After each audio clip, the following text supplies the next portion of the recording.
Yana bir bor assalomu alaykum. Sizlarni bugungi jonli darsimizda ko'rib turganligimizdan xursandmiz, onlayn darsimizda.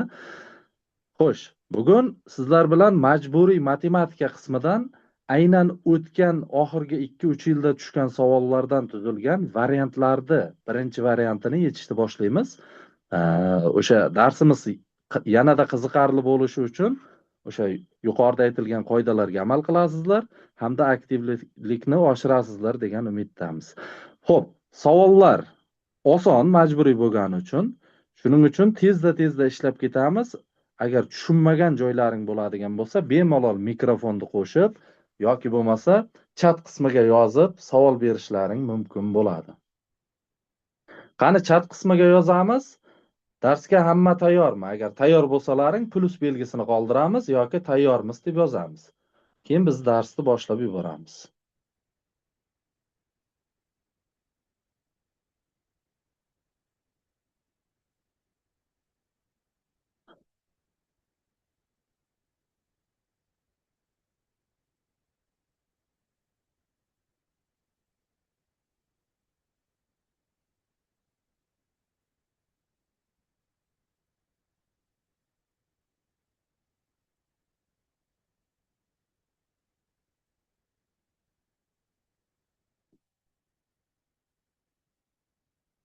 In progress.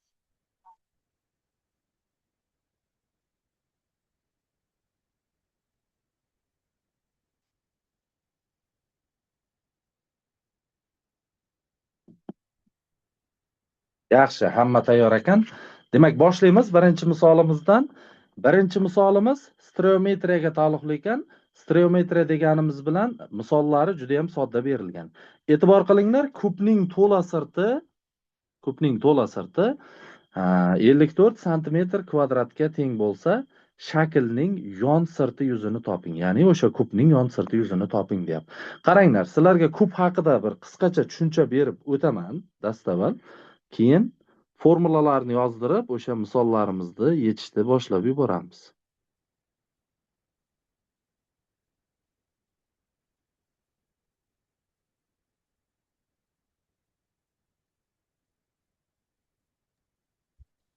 Mana, bilamizki, kub degani barcha nimalari, qirralari bir-biriga teng bo'lgan prizma hisoblanadi. To'rtburchakli prizma. Hammamiz ko'rganmiz kubni. Barcha qirrasi, demak, aytganimizdek bir-biriga nima bo'ladi? Teng bo'ladi. Mana chizib oldik chiroyli qilib. Ana endi yozaman, qaranglar. Hamma qirrasi A ga teng. Nima degani bu yerda asosan stereometriyada 3 xil qirra bilan ishlaymiz, mana prizmalarda. Ayniqsa mana to'rtburchakli prizmalarda A, B, S bo'ladi. Bizda hammasi bir-biriga teng bo'lgani uchun bo'yi ham, eni ham, balandligi ham A ga teng. Qaranglar, sizlardan nimalarni so'ralishi mumkin? O'shalar haqida qisqacha to'xtalib ketay. Bu yerda barcha yon qirralari kvadratlardan iborat. Sizlardan asosini yuzini so'rash mumkin. Asosini yuzini so'raydigan bo'lsa, A kvadrat formuladan foydalanamiz. Bu yerda A kubning bitta qirrasi. Asosini yuzini so'raydigan bo'lsa, demak, o'sha bitta qirrani kvadratga ko'tarib qo'yamiz. Ana endi yon sirti yuzini so'raydigan bo'lsa, diqqatli bo'linglar. Yon sirti yuzi. Bu yerdan yozay. Mana bu joydan yon sirti yuzini so'raydigan bo'lsa, kubni ko'z oldilaringga kelsin, xonada o'tirgan shakllaring, masalan, uylaring kub deb tasavvur qilsalaring, devorlaring bor. O'sha devorlar yon sirti hisoblanadi. 4 ta o'rab turgan devor yon devorlar hisoblanadi. Patolog va polimiz asoslar hisoblanadi. Yon sirti yuzi deganda o'sha 4 ta kvadratni yuzalari yig'indisi tushuniladi. Har biri kvadratdan iborat bo'lgani uchun, har biri kvadratdan iborat A kvadrat formula bilan hisoblanadigan bo'lsa, 4 tasi 4A kvadrat bilan hisoblab qo'yiladi. Demak, yon sirti yuzi bu. Ana endi to'la sirti degan tushuncha bor bizda. To'la sirti. Nima degani to'la sirti desa, yoki umumiy holatda kubning sirti yuzi ham deyiladi. To'la sirti yuzi degani o'sha 4 ta devor hamda 2 ta asos birgalikda. Demak, 2 ta asos umumiy holatda yozyapman, mana 2 ta asos hamda yon sirti birgalikda tushuniladi. Ya'ni bizda ikkita asos 2ta kvadrat, yon sirti yuzi 4ta kvadrat, jami 6ta kvadrat bo'ladi. Yana nima qolyapti? Kubni hajmi qolyapti. Kubni hajmi v teng a kub formula bilan topiladi. Va yana bir tushunchani o'rgatib ketay. L, ya'ni barcha qirralari uzunliklari yig'indisi. Kubda e'tibor qilinglar, tepada 4ta, pastda 4ta va yon devorlarda 4ta, jami 12ta qirra bo'lgani uchun barcha qirralar uzunliklari yig'indisi 12a formula bilan hisoblanadi. Bu kub haqida takrorlash ma'lumotlari edi. Ana endi masalamizni yechishga o'tamiz. Bizda masalaning shartida nima berilgan? Kubning to'la sirti berilgan. E'tibor qilinglar, to'la sirti yuzi 54 ga teng ekan. Yozaman o'shani. To'la sirti qani bizda? To'la sirti mana 6ta a kvadrat. 6ta a kvadratimiz 54 ga teng ekan. 6 ga bo'lib yuboradigan bo'lsak, a kvadrat 9 ga teng bo'ladi. Nimani kvadrati 9 bo'ladi? Qaysi sonni bir-biriga ko'paytirsak, ya'ni kvadrat ko'tarsak 9 bo'ladi. Albatta 3ni. Qirrani topib oldik. Ana endi yon sirti yuzini so'rayapti bizdan. S yon. Biz aytdikki, yon sirti yuzi 6ta kvadrat formula bilan hisoblanadi. Yo'q, uzr. 4ta kvadrat. To'lani yozib yuboribmiz. 4ta kvadrat formula bilan hisoblanadi. 4 ko'paygan, ani o'rnida bizda necha kelyapti? Hozir topib oldik-ku mana ani. Ani topib oldik sizlar bilan 3 ga teng a. Ani o'rniga 3 ni qo'yadigan bo'lsak, 3 ning kvadrati 9 bo'ladi, 4 ga ko'paytiramiz 36. Bizda oxirgi javobimiz 36 bo'lar ekan. Marhamat, mikrofonni qo'shib savollar beramiz. Majburiy blokdagilar tushundikmi? Tushunmagan bo'lsalaring qayta tushuntiraman. Yo, tushundik ustoz. O'tilgan-a darsda bu? Ha, o'tilgan. Yaxshi. Bitta takrorlab ketdik. Ana endi keyingi misolimiz juda oson ekan. 18-misol. Mana shu ifodani ko'paytuvchilarga ajrating deyilgan. E'tibor qilinglar, ko'paytuvchilarga qaysi ifodani? Mana sariqda bo'yayapman. Mana shu ifodani ko'paytuvchiga ajratish kerak. Ko'paytuvchiga ajratishda bir qancha yo'llari bor. Masalan, umumiy ko'paytuvchini qavsdan tashqariga chiqarish, qisqa ko'paytirish formulalaridan foydalanib ko'paytuvchilarga ajratish yoki qandaydir o'zgaruvchi qo'shib ko'paytuvchilarga ajratish yo'llari bor. Sizlarga majburiy blokda asosan o'sha umumiy ko'paytuvchini qavsdan tashqariga chiqarish misollari tushadi. Bizga berilgan 18 ta a b kvadrat s minus 24 a b s. Diqqat bilan qarab turasizlar, mana shu misoldan keyin xudo xohlasa ko'paytuvchiga ajratish bo'yicha muammo bo'lmaydi. Qanday ajratamiz? Bizda sonlar necha? Diqqat qilinglar, bizda sonlar nimaga teng? Sonlar mana 18 hamda 24. Biz shunday o'ylashimiz kerak, 18 va 24 qanday eng katta songa bo'linadi? Yoki bo'lmasa i kubi necha? Aytinglarchi, nechiga bo'linadi 18 va 24? Aytaveramiz, xato qilishdan qo'rqmaymiz. Maqsadimiz o'sha xatolarni tuzatish.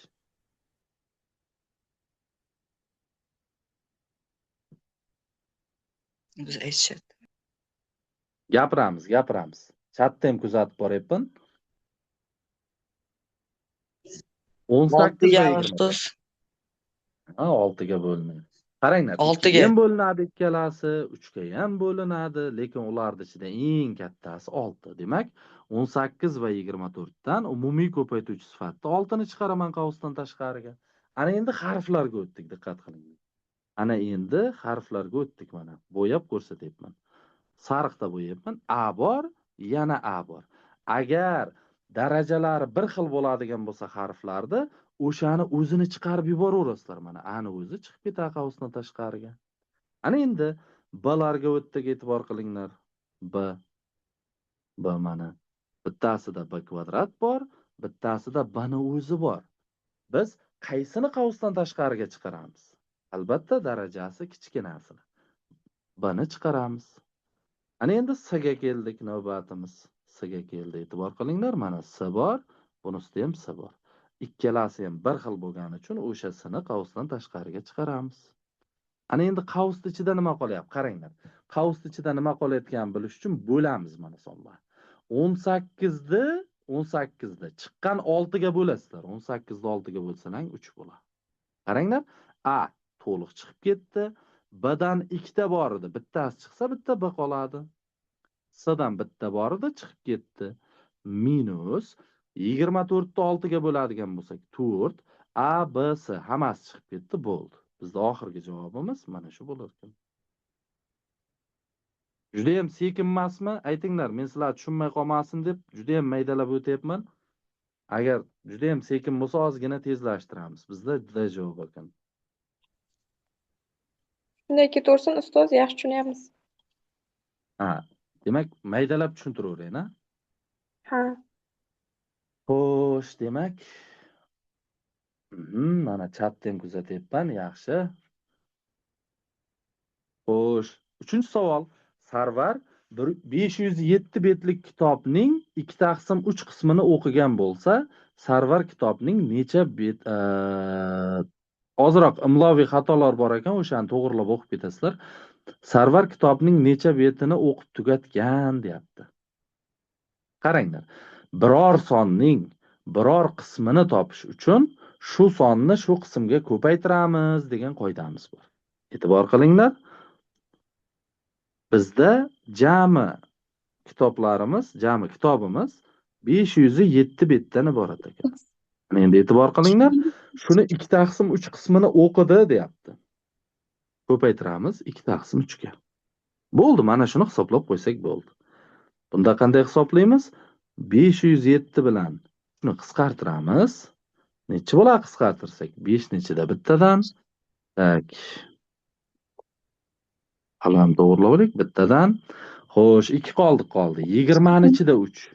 6 tadan. Yana 2 qoldi. 27 ni ichida 3. 9 tadan gapiraveringlar bemalol tortinmay. Ko'paytiramiz suratga.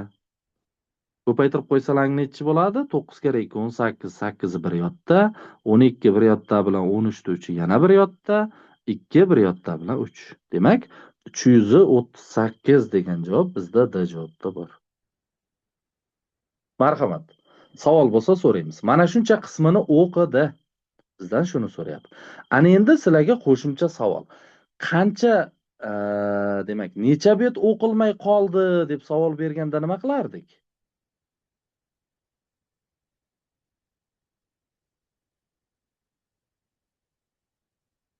Bu o'qigan. Bizda masala chiqib bo'ldi. Javobi o'qilmay qolganini so'raganda nima qilardik?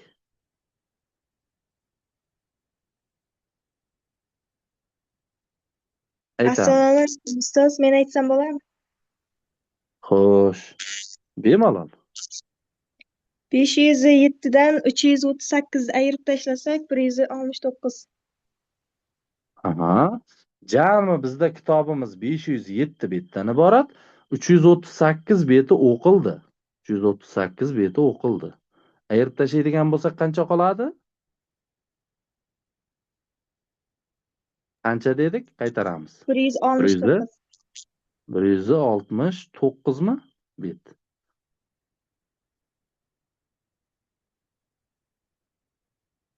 Agar buni bizdan so'ragan yo'q, mabodo ertaga sizlardan imtihonda buni so'rab qoladigan bo'lsa, o'qilmay qolgani jami kitobni betidan o'qilgan qismini ayirib tashlaysizlar.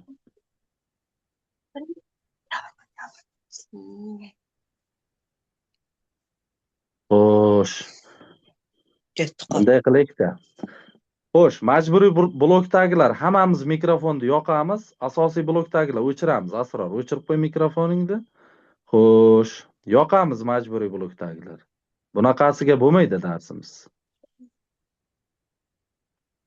Yoqamiz. E'zoza yoqdi. Xo'sh.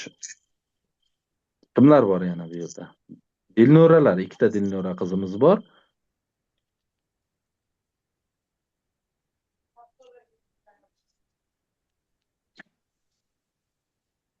Xo'sh. Doliva, yoqamiz mikrofonni.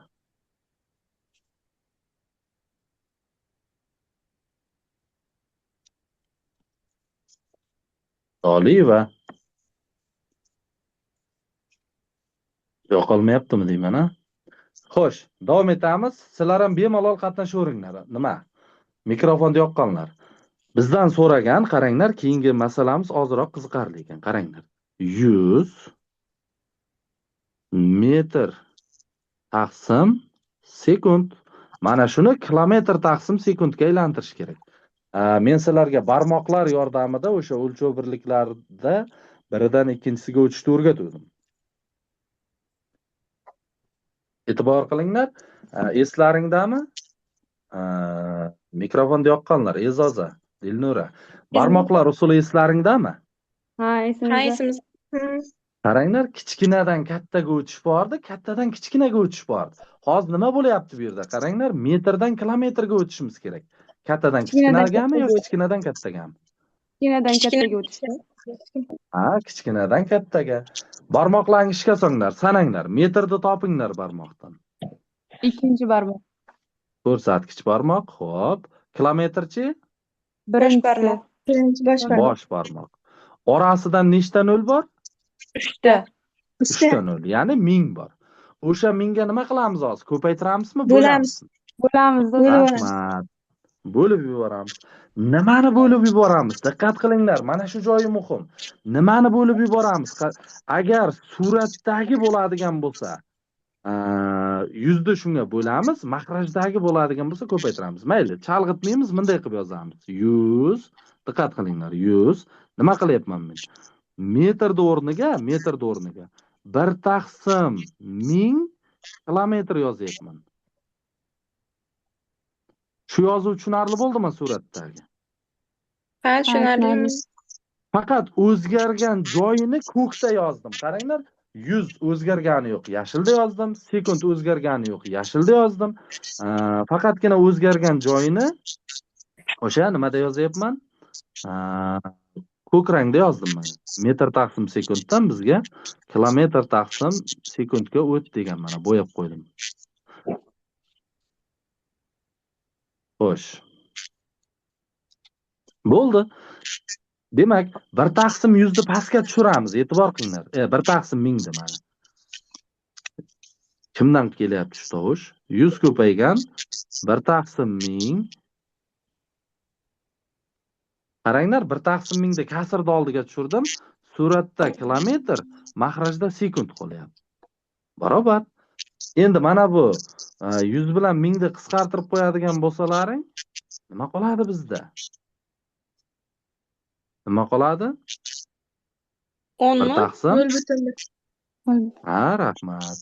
1 taqsim 10 qoladi. 1 taqsim 10 kilometr taqsim sekund. 1 taqsim 10 degani 0,10 degani. 0,10 kilometr taqsim sekund. Mana kasrni mana shunday drop belgisi yordamida ham yozishimiz mumkin-da. Kimdan kelyapti shu tovush?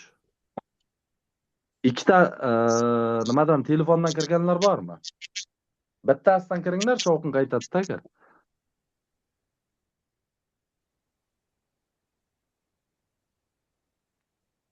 Shovqin kelmay qoldi menimcha. Yaxshi, qaranglar.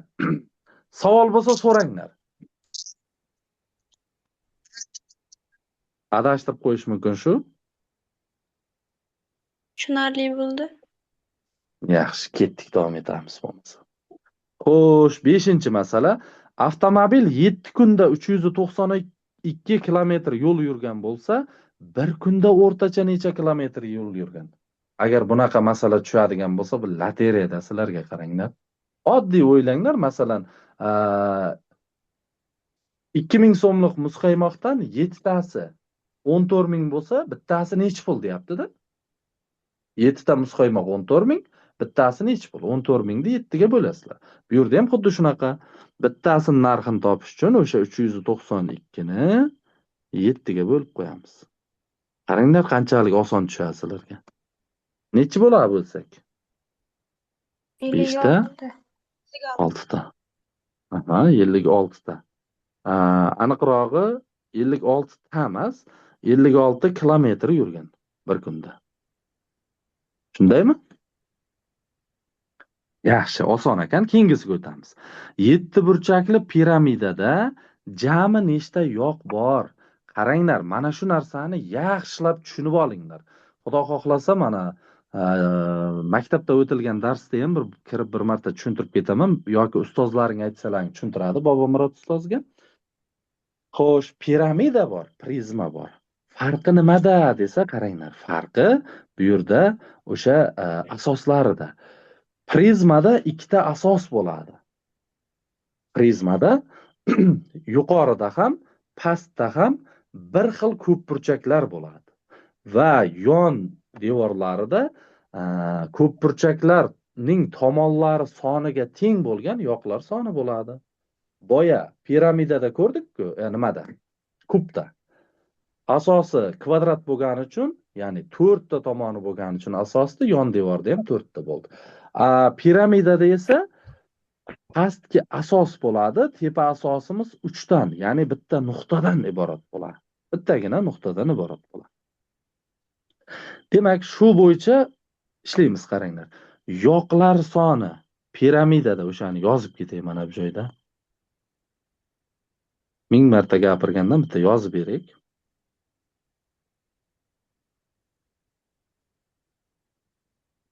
Piramida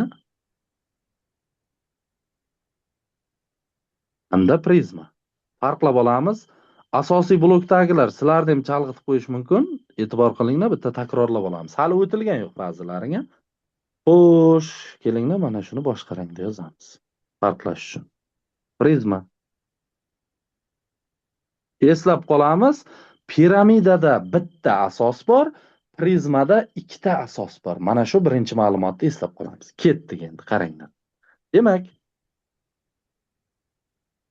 yoqlar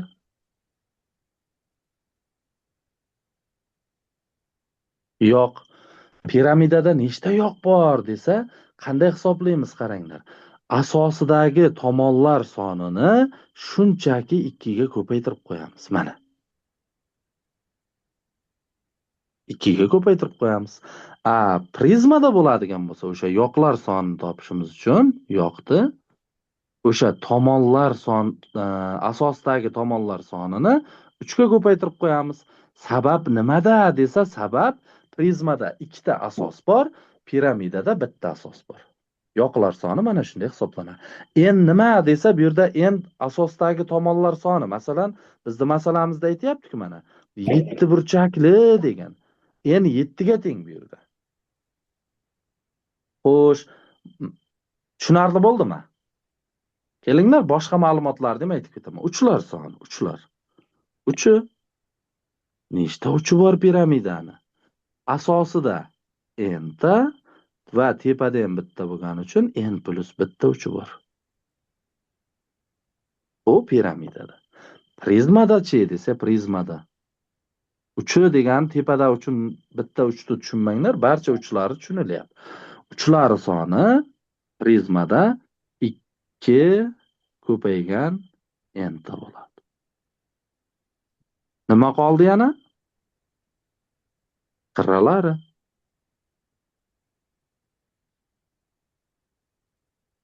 Qirralari soni. Qirralari soni. E'tibor qilinglar, piramidada asosdagi qirralar yon devordagi qirralar soniga teng bo'ladi. Ya'ni 2 ko'paygan n ta bo'ladi. Daftar ruchka bilan o'tiringlar degan sababi mana shularni men bilan parallel ravishda yozib ketaverishlaring kerak. Qirra mana. Prizmada nechta qirra bor desa, 3 ga ko'paytiramiz. 3 n ta.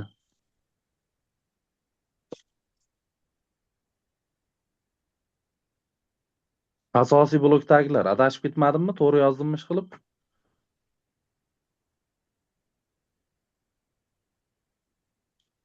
Abetda ham uxlamay zumda to'g'rilashdi. Agar adashib ketsam, sizlar yordam berib turinglar, eslatib turinglar, mana shu yerda adashdingiz deb. Endi masalamizga qaytamiz. Bizdan nimani so'ragan? Yoqlar sonini so'ragan. Qaranglar. Yoqlar. Yoqlari soni. Nimani desa, piramidani. Piramidani yoqlari soni mana bu formula bilan hisoblanadi dedikmi? Demak, 2 ko'paygan n.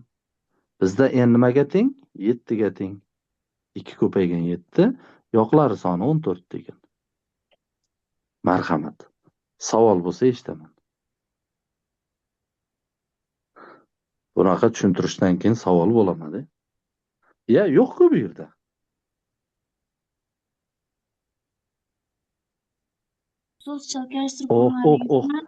Mana shu yerda adashibmiz. Aytmadik. Tak, men yoqlari sonini juda ham chalkashtirib tashlabman-ku. Yoqlari soni qaranglar. n+1. Boplabmiz-ku. Ana shuni aytib turinglar sizlar. Aytdim-ku, bugun kun bo'yi dars o'tdik, obedda uxlamay Zoom'da to'g'irladik. Mana shunday texnik xatoliklar bo'lsa, uzr so'raymiz oldindan. To'g'irlab turasizlar. Mana bu ham nima bo'ladi? Xato yozildi bu ham. Yo'qlar. Nima bo'ladi bu? n+2 bo'ladi. Sal qolishi oz qoldi. Xo'sh, qolganlari to'g'rimish qilib, shular. n+2 qaralari. Xo'p, to'g'ri. Uzr so'raymiz texnik nosozliklar uchun. Boshqatdan ishlab qo'yamiz o'shani. Xo'sh, demak n+1 bu yerda n'imiz bizda 7 ga teng. 7 ga 1 ni qo'shadigan bo'lsak,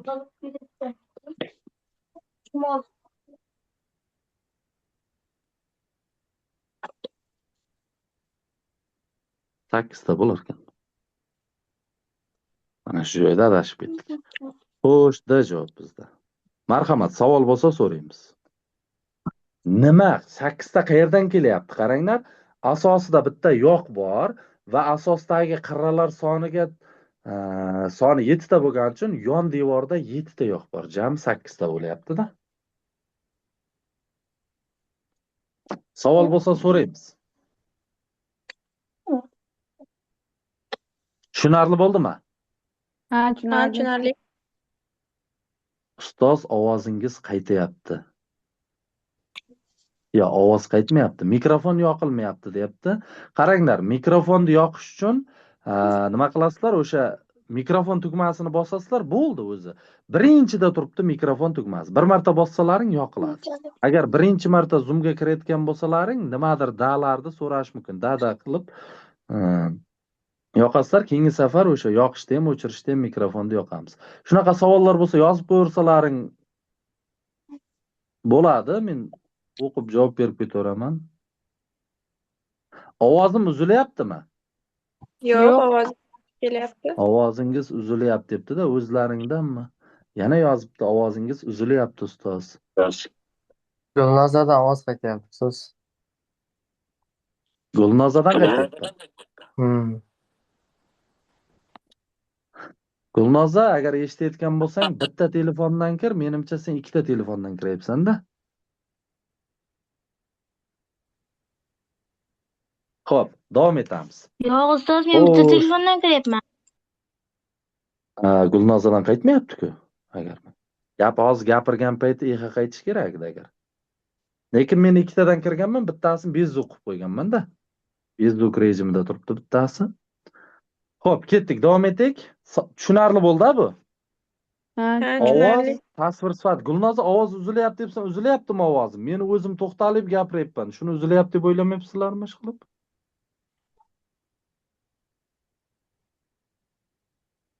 Yaxshi, ketdik. Xo'sh, 7-savol. Mana shuni hisobla deganda, xullas. Yozaman, joy-joyiga yozaman. Qaranglar.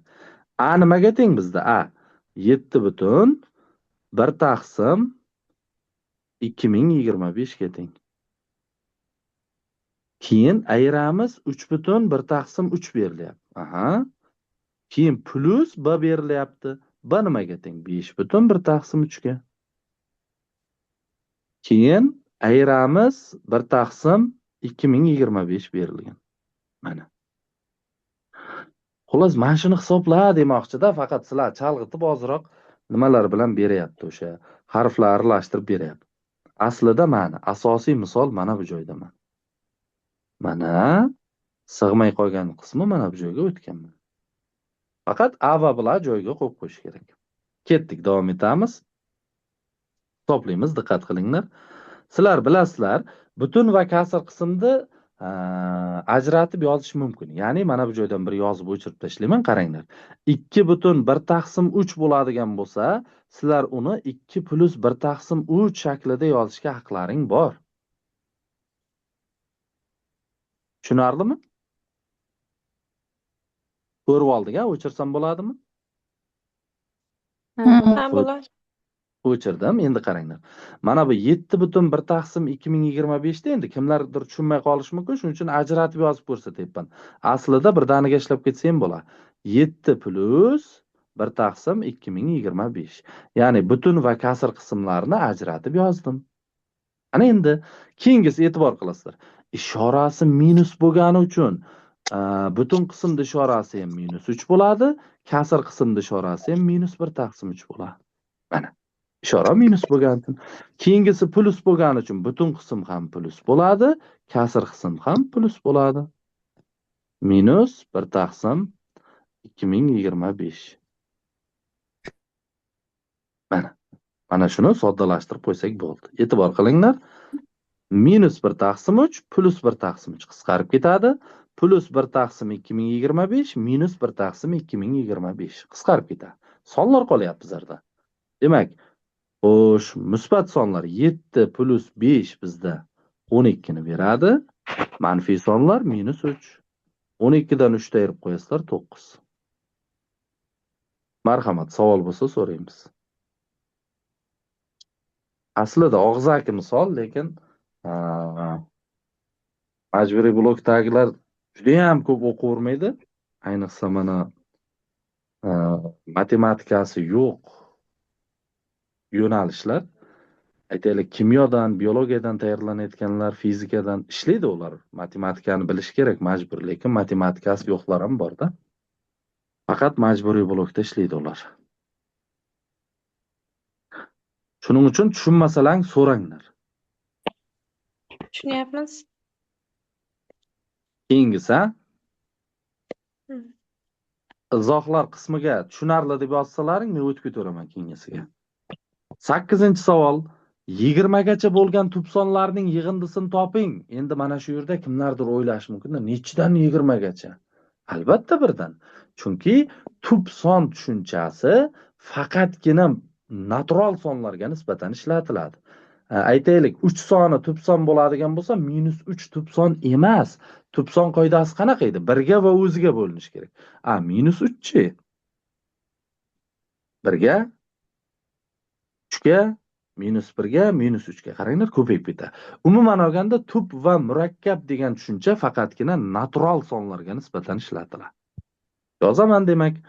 1 dan 20 gacha bo'lgan tub sonlar yig'indisi. Sanab yozib ketaveraman. 1 tub emas, 2 tub, 3. Mikrofon qo'shib aytaveringlar. 3.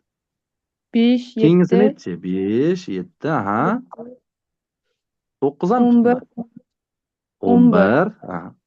13, Aha. 17, 13. 19. To'g'ri, 13, 17, 19. Bo'ldi, mana shuni 77. hisoblab qo'ysak bo'ldi. 77. Hisoblaganlar bor, mana bu 10. Tak, bu bilan bu 20. Bu bilan bu 30 mi? 30 va 17 qolyapti. 50, 60 rostdan ham 77 chiqar ekan. Demak, bizda D javobda. O'sha mana tashlagan faylimni ko'rgan bo'lsalaring, 20 tami, 30 tamikin varianti.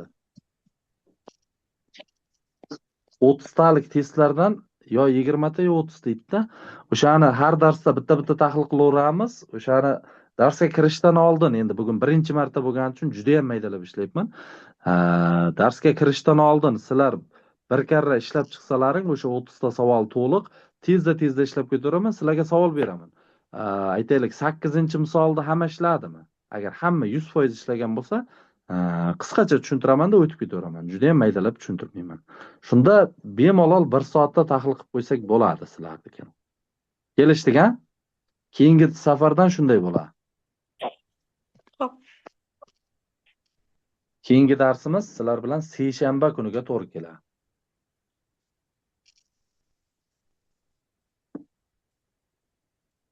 Ketdik, davom etamiz. Uchburchakning birinchi ichki burchagi 20 gradus va ikkinchi burchagining tashqi burchagi 130 gradus. Yoqqa o'tib qolibdi. Eslab qolamiz, bittasi 20, ikkinchisini tashqi burchagi 120 ham qancha edi? 130. 130. Eshityapsizlar ekan. Endi men taxminiy chizyapman, juda ham bir to'g'rilab chizmayapman. Qaranglar, bitta burchagi 20 gradus.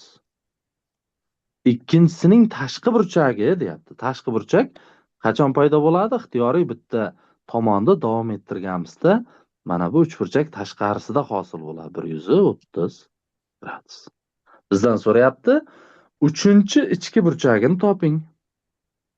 Mana buni so'rayapti x. Aytinglar, qanday ishlaymiz? Qanaqa ishlanadi bu? Bilmasalaring bilib olinglar, qaranglar. Bizda shunday qoida bor. Uchburchakning ixtiyoriy ikkita ichki burchagi yig'indisi mana, qaranglar, x va 20 bizlarda ichki burchaklar, ikkita ichki burchagi yig'indisi teng bo'ladi.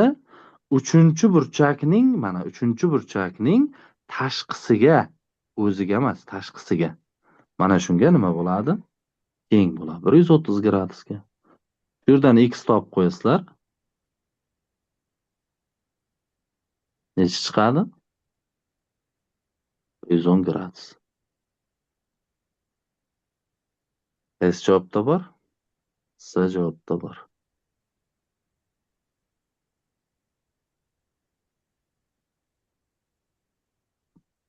Marhamat, so'raymiz tushunmagan joylaringizni. Tushunarli bo'ldimi? Ha, tushunarli. Yaxshi. O'z bilarmidilaring bu qoidani?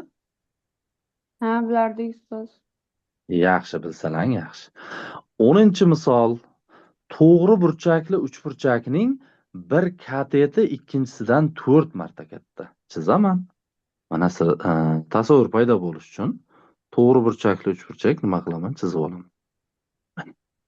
To'g'ri burchakli uchburchak bir kateti ikkinchisidan 4 marta katta deyapti. Qaranglar, 4 marta, 4 ga katta desa qo'shamiz, marta desa ko'paytiramiz.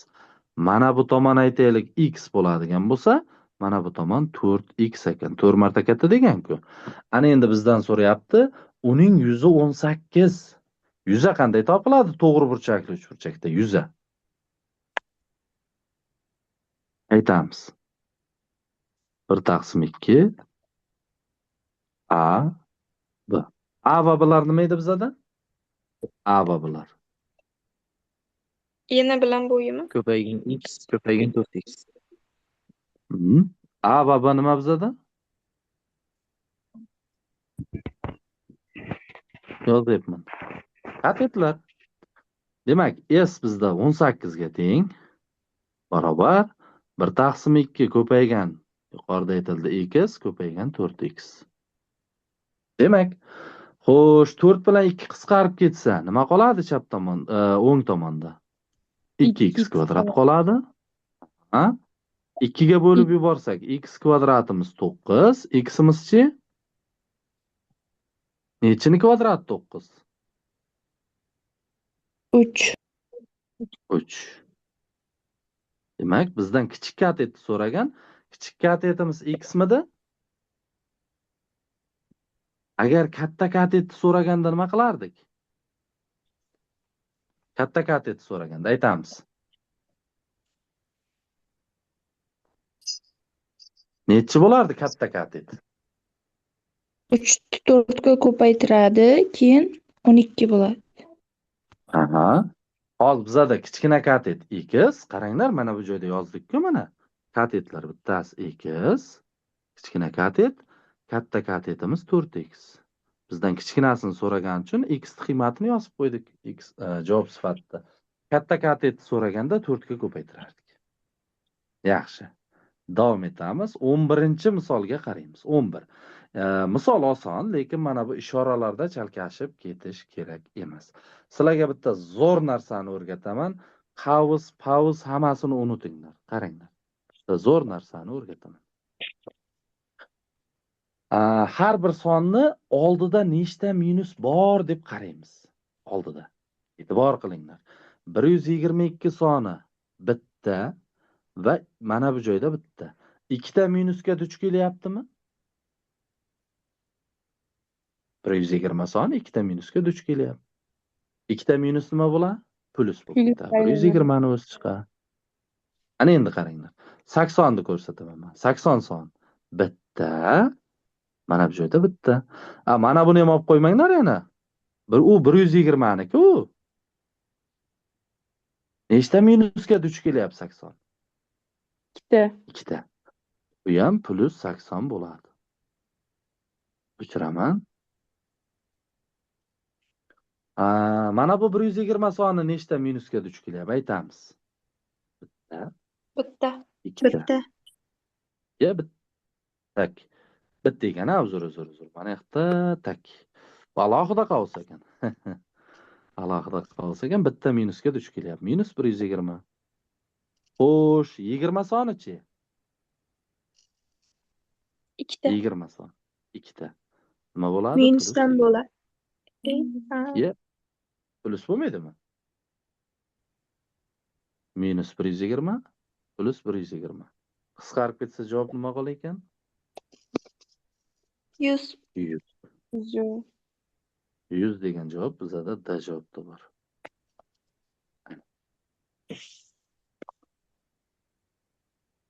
Xo'sh, 12-misolga keldik. Buyumning narxi 55 ming so'm. Uning narxi chegirmada 44 ming so'mga sotildi. Mijozga necha foiz chegirma berilgan? Xo'sh, nima qilamiz?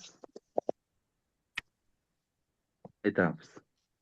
55 mingdan 40 mingni ayiramiz birinchi. Xo'sh, keyinchi? Keyin 11 ming qoladi. Aha.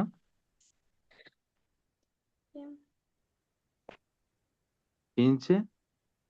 Aytaveramiz. Shunaqa 11 ishlasang ming- bo'ladi, to'g'ri. 55 mingga 11 ming taqsim 55 ming ko'paytiramiz 100% ga. Javob To'ppa chiqadi to'g'ri. keyin. Ana shunday ishlasang bo'ladi. To'g'ri aytyapsizlar. Men mana bunda yozyapman. Aslida sizlar aytgan usul ham to'ppa to'g'ri. Xo'sh, 55 mingda. Demak, u usulni bilasizlar sizlar. Sizlar to'g'ri aytdilaring. Lekin mana bu usulni ham bitta o'rgatib ketay. Ikkita usulni bilib qo'ysalaring zarar qilmaydi. Dastlabki berilgan 55 ming so'mni 100% dedim. Xo'sh, mana 44 ming so'mni x% dedim. x%. Qaranglar, proporsiya qilasizlar, ya'ni mana buni nisbat olib yuborasizlar, nisbat.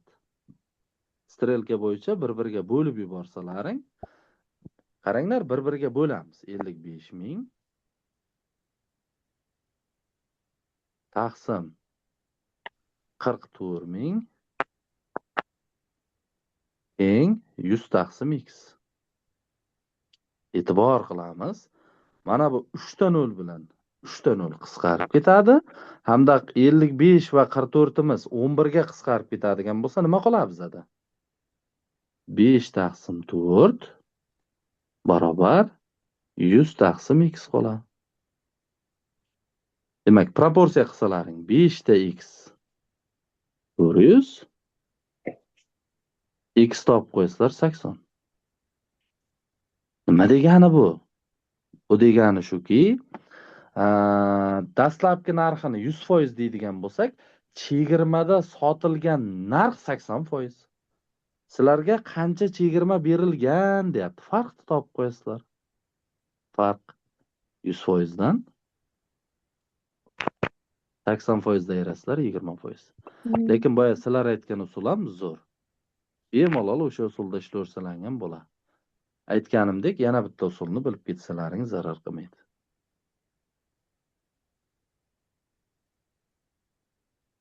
Agar mahsulotning narxi Dastlabkisiga nisbatan qanday foizda sotilyapti desa 80% sotilyapti. Lekin bizlarga qancha chegirma qilingan deyapti. 20% chegirma qilingan.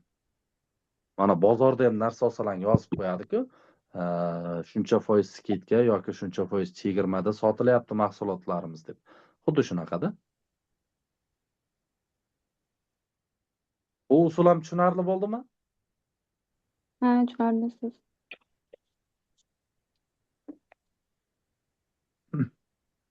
13. Qaranglar, sizlarga mana shunaqa masala yoki stereometriya ko'p tushadi-da. Albatta tushadi. Lekin oson ko'rinishda tushadi. Qaranglar, mana bunisi ham. Asosi uchburchakdan iborat prizmaning qirralar soni asosi to'rtburchak bo'lgan piramidadan nechtaga ortiq? Hisoblayman. Demak, qaranglar. Asosiy joylar belgilab qo'yaman. Asosi uchburchak nima? Prizma. Asosiy joyini belgilab qo'ydim.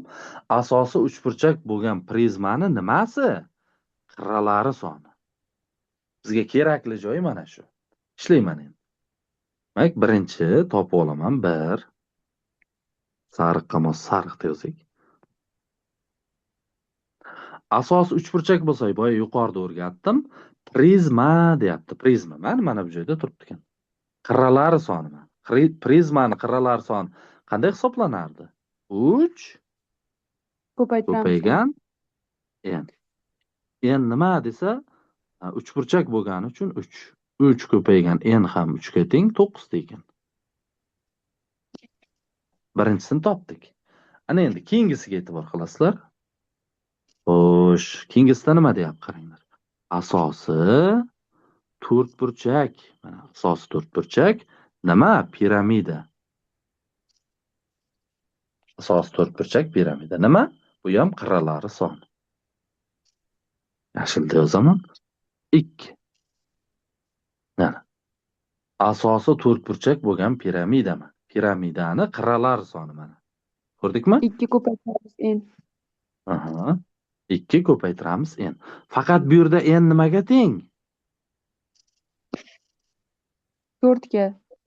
4 ga. Asosi 2. Har safar 3 qo'yib ketmanglar. Bu yerda n 4 ga teng. 8 ta bo'ladi qirralar soni. Bizga aytgan nechtaga ortiq deyapti. O'shalar farqini so'rayapti. 3-ishda demak farqini topamiz. Biri 9 ta, ikkinchisi 8 ta. Farq bitta. Bittaga ortiq. Yozuv qotmayapti. Men o'zimda ham shunday yozilyapti. Biroz qotyapti. U sizlarga uzilib borgan yo'q. Men o'zimda ham shunaqa sal-sal qotib qolyapti yozuv. Bittaga ortiq. Mana ajoyib. Marhamat, savol bo'lsa so'raymiz. Tushunmovchiliklar, qarshiliklar bo'lsa so'raymiz.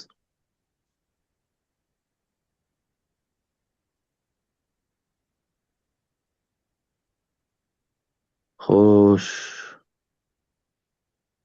Izohda nima debdi? 12 ni javobi 80. Yo'q, 80 bo'lmaydi. Hozir tushuntirdim-ku 12 da. Qaranglar.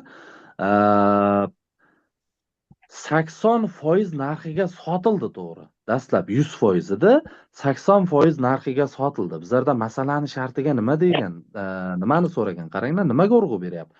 Mijozga necha foiz chegirma qilingan? Qaranglar, chegirma qilingan. Mana shu joyga e'tibor qilinglar. Necha foiz chegirma qilingan? O'shani so'rayapti, shuning uchun 20% bo'ladi. Ketdik. 14-masala. 7,2 tonna yukning nimchorak qismi sifatsiz deb topildi. Yukning qanchasi sifatsiz? Nima degan nimchorak degani? 1/8. To'ppa-to'g'ri. Nimchorak degani 1/8. Bobomurod ustoz zo'r o'tibdi-ku mavzular. Mana. Jami yukimiz demak 7,2 tonna. Shuning 1/8 qismi. Bizdan o'sha sifatsizni so'ragani uchun 1/8 ga ko'paytiryapmiz. Qaranglar, yaxshilab tushuninglar. Savol boshqacha berilishi mumkin. Bizda bu chatdan asosiy maqsadimiz shu yerda 30 ta masalani tapir-tupur ishlab tashlash emas. O'sha masalani atrofida berilishi mumkin bo'lgan boshqa savollarni ham ko'rishimiz kerak. Shunda biz natijaga erishgan bo'lamiz. Qaranglar. Bizdan nimchorak qismi, ya'ni 1/8 qismi sifatsiz deyapti-da, aynan sifatsiz yuklarni so'rayapti. Mabodo sifatli yuklarni so'raganda ikki xil usulda topsak bo'lardi. Birinchisi, sifatsiz yuklar topib olib 7,2 dan sifatsiz yuklar ayirasizlar. Bu birinchi usul. Ikkinchi usul mana bu joyda 7/8 ga ko'paytirsalaring ham bo'lardi o'sha payti. Agar shunaqa savol berilganda. Hozir mana shuni so'rayapti. Nima demoqchi bo'lganim tushunarli bo'ldimi sizlarga? Ha, tushunarli. Yaxshi, tushungan bo'lsalang davom etamiz. Qaranglar. Xo'sh, bizda demak 7,2 bilan 8 qisqaradi. 72 ni 8 ga bo'lsalaring 9 bo'ladi. Lekin 7,2 ni 8 ga bo'lsalaring 0,9 bo'ladi. 0,9 tonna. Qidiraman, agar kalitlarda 0,9 tonna bo'lsa, javob shu bo'ladi. Agar yo'q, u bo'lmaydigan bo'lsa, sizlar uni nimaga? Kilogramga Mingga ko'paytiramizmi? aylantirishlaring kerak. To'ppa-to'g'ri. Kilogramga aylantirish kerak. Chalg'ib qolmanglar, D javobni olib ketib qolmanglar. D javobda 0,100 deyapti. Bizlarda javobimiz 0,10 chiqyapti. Kilogramga aylantiraman.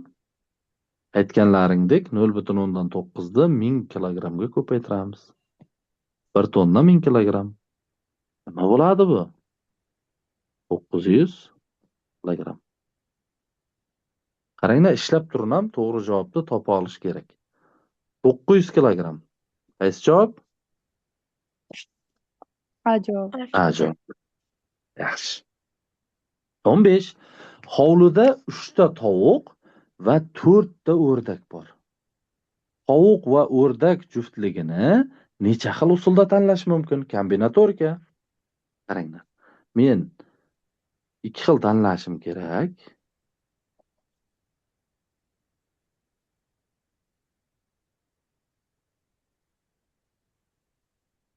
Tak, 2 xil tanlashim kerak. Mana qaytadan chizaman.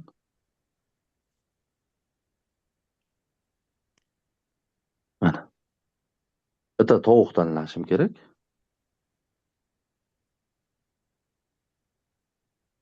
Va o'rdak tanlashim kerak.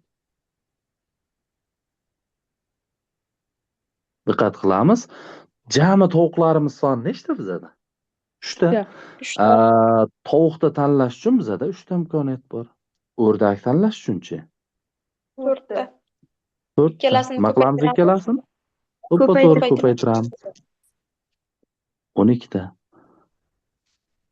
Endi sizlarga savol. E'tibor qilinglar, sizlarga savol. Sizlarga savol. Agar xuddi shu masalani sharti shunaqa bo'lib, bitta parrandani necha xil usulda tanlash mumkin desa nima deb javob berardilar? Bitta parrandani.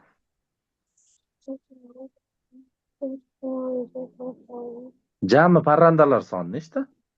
7 tada 7 xil usulda. To'ppa-to'g'ri 7 xil usulda. 7 xil usulda tanlash mumkin. Qaranglar, mana shu qo'shish qoidasi, ko'paytirish qoidasi bor-da kombinatorikada. Bitta hayotiy misol bilan tushuntiraman sizlarga. Yaxshilab o'shani eslab qolsalaring, menimcha maqsadga muvofiq bo'ladi. Qaranglar. Misol uchun, bizda maqsadimiz Ishtixonga olimpiadaga bormoqchimiz. Ishtixon tumaniga, aytaylik 35-maktabga olimpiadaga bormoqchimiz. Endi biz mana Chaqar bozor oldiga chiqdik. Chaqar bozorda oldiga chiqsak, 3 ta avtobus, 4 ta yengil mashina turibdi. Va ularda hammasi to'g'ridan-to'g'ri 35-maktab oldiga borib tashlaydi. Biz necha xil usulda borishimiz mumkin 35-maktabga? Bunda qo'shish qoidasidan foydalanamiz. Sababi, xohlasak birinchi avtobus, ikkinchi avtobus yoki uchinchi avtobusga yoki yengil mashinalardan birortasiga minishimiz mumkin. Shunday bordik, bizda 7 xil variant bor. Bu qo'shish qoidasi. Endi ko'rinishni o'zgartiramiz. Ya'ni boyaga turgan 3 ta avtobus ham 3 ta avtobus, 7 ta yengil mashina Chaqar bozori oldida turuvdi. Endi boshqacha. 3 ta avtobus Chaqar bozorida oldida turibdi. U faqatgina Mitangacha olib boradi. 4 ta yengil mashinalaring Mitanda turibdi. U faqatgina 35-maktabga olib boradi. Ana endi bu yerda ko'paytirish qoidasidan foydalanasizlar. 3 ko'paygan 4 12 xil usulda borasizlar. Sabab sizlar tasavvur qilinglar, 3 ta avtobusdan birinchi avtobusga mindilaring, Mitanga bordilar. Endi sizlarda necha xil tanlov bor? 4 xil tanlov bor. Qara, birinchi avtobus, birinchi taksi, bitta, birinchi avtobus, ikkinchi taksi, birinchi avtobus, uchinchi taksi, birinchi avtobus, to'rtinchi taksi. Bitta birinchi avtobusni o'zi bilan 4 xil usulda borasizlar. Xuddi shunday ikkinchi avtobus bilan 4 xil, uchinchi avtobus bilan yana 4 xil usulda borish mumkin. Jami 12 xil usulda borish mumkin. Ya'ni, qaranglar, nima xulosa qilamiz? Biz qandaydir maqsadga erishmoqchimiz, men yo'l misolida tushuntiryapman, boshqa masalalarda ham shunday. Biz maqsadga erishmoqchimiz, o'sha maqsadimizni bittada bajaradigan bo'lsak, qo'shish qoidasidan, qismlarga bo'lib bajaradigan bo'lsak, ko'paytirish qoidasidan foydalanamiz. Tushuntira oldimmi? Gapiramiz. Ha, Ha, tushunarli. Ya. Ovozim yaxshimi? Ha, yaxshi. Ya.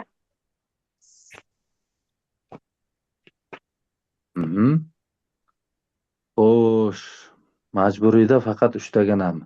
Rostdan majburiydan 3 kishi kirdimi bugun? 4ta kirganmiz, 2 kirmagan. 4 kishimi? Kirgan, O'zini 1 kishi kirmagan. 1 kishi kirmagan. Aha. Xo'sh, davom etamiz. 16. E'tibor qilinglar, 16. Ha, yana bir gap, boyagi aytgan yutuqli savolimizni aynan darsda oxirida bermaymiz. Darsda xohlagan qismida, masalan, 16-savolda shunday to'xtatib, yutuqli savolda ochib berishim mumkin. Shuning uchun har doim aktiv bo'lib turinglar. Ketdik 16-masala. Misol, -12 ning kvadrati nimaga teng? 140. Manfiy sonni juft darajasi musbat bo'ladi. Plus 140. Keyingisi 11 kara 12. 132. Yoki bunday qilaylik yaxshisi. Qaranglar. 12 ning kvadratini 12 ko'paygan 12 deb olaylik. -11 ko'paygan 12. Shunda umumiy ko'paytuvchi sifatida 12 ni qavsdan tashqariga chiqarib yuborsalaring, qaranglar, mana 12, mana 12 chiqib ketdi. Birinchisida 12 qoldi, ikkinchisida 11 qoldi. Qavs ichi 1 bo'ladi. 12 kara 1 11, 12 bo'ladi. Marhamat. Yoki shunchaki birdaniga ishlab ketsalangan bo'laveradi. Farqi yo'q uni. Faqat bu yerda bilinglar, masalada nimaga urg'u bermoqchi? Manfiy sonning juft darajasi musbat bo'ladi, toq darajasi manfiy bo'ladi. Yurgan zaryadga qo'yish kerak ekan, zaryad chiqib ketdi. Sohab Shu gaplar mikrofonni o'chirib aytsa bo'lmaymi ekan? Ketdik. 17-masala. Xo'sh, bizda demak, zaryad deganda biz zaryad bormi? To'g'ri burchakli uchburchakning tomonlari 6, 8, 10 ga teng bo'lsa, yuzini top. Qaranglar. To'g'ri burchakli uchburchak tomonlar. Eng uzun tomon qaysi bo'ladi to'g'ri burchakli uchburchakda? Oti nima deyiladi uni? Gipotenuza. 6, 8, 10. Yuzdan topaman aytinglar, qanday topay? Aytamiz. Taqsim 2 ko'paygan 6 ko'paygan 8.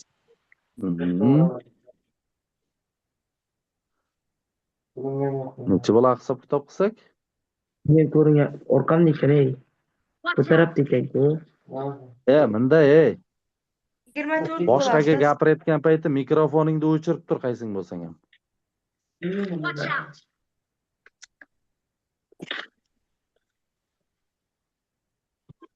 Oldingda shovqin bormi? O'chir mikrofonni. Xalaqit qilyapsizlar boshqaga. Demak, S javob bizada. Savollar bo'lsa so'raymiz, marhamat. Savol bormi? Yo'q, sog' ol, ustoz. Endi Ya'rim. bir-birimizga xalaqit qilmasligimiz kerak-da, to'g'ri tushuninglar. Birovingni oldingda birov shovqin solib yotsa, birov taqir-tuqir qilib yotsa, birov boshqa gapirib yotsa, u dars bo'ladimi u? Darsda bemalol sizlar gapirishlaring mumkin, lekin tashqaridan ortiqcha shovqin yo sizlar boshqaga gapirishlaring kerak emas. Dars yuzasidan mendan so'ranglar, fikr bildiringlar, bemalol u bo'yicha umuman muammo yo'q. Lekin ortiqcha narsa ortiqcha. Ketdik, davom etamiz. 18. 6 soatning 1/5 qismini toping degan. Javoblarga e'tibor qilsak minutlarda. Kelinglar, avval 6 soatni minutga aylantirib olamiz. 6 soat teng. Soat qanday minutga aylantiramiz? 60 ga ko'paytiramiz. 60 ko'paytiramiz. Nechi bo'ladi? 160. 360. Rahmat. 360 minut bo'ladi. Xo'sh, ana endi o'sha 360 minutni nimasini so'rayapti? 1/5 qismini. 360 ni ko'paytiramiz 1/5 ga. Nechi bo'ladi? 72 mi? 2. 72 suv. 5 ga bo'lishni oson yo'li nima qilamiz? 2 ga ko'paytirib bitta 0 tashab yuboramiz.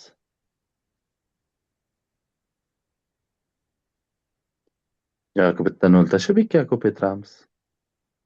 Farqi yo'q. Ketdik. 19.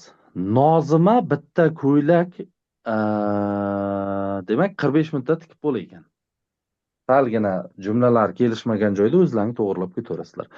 Bitta ko'ylakni 45 minutda tikib bo'ladi. Agar u 8 ta shunday ko'ylak tikib egalariga topshirgan bo'lsa, deyapti, u taxminan necha soat sarflagan? Ketdik. Bitta ko'ylak 45 minut. Bittasi 45 minut.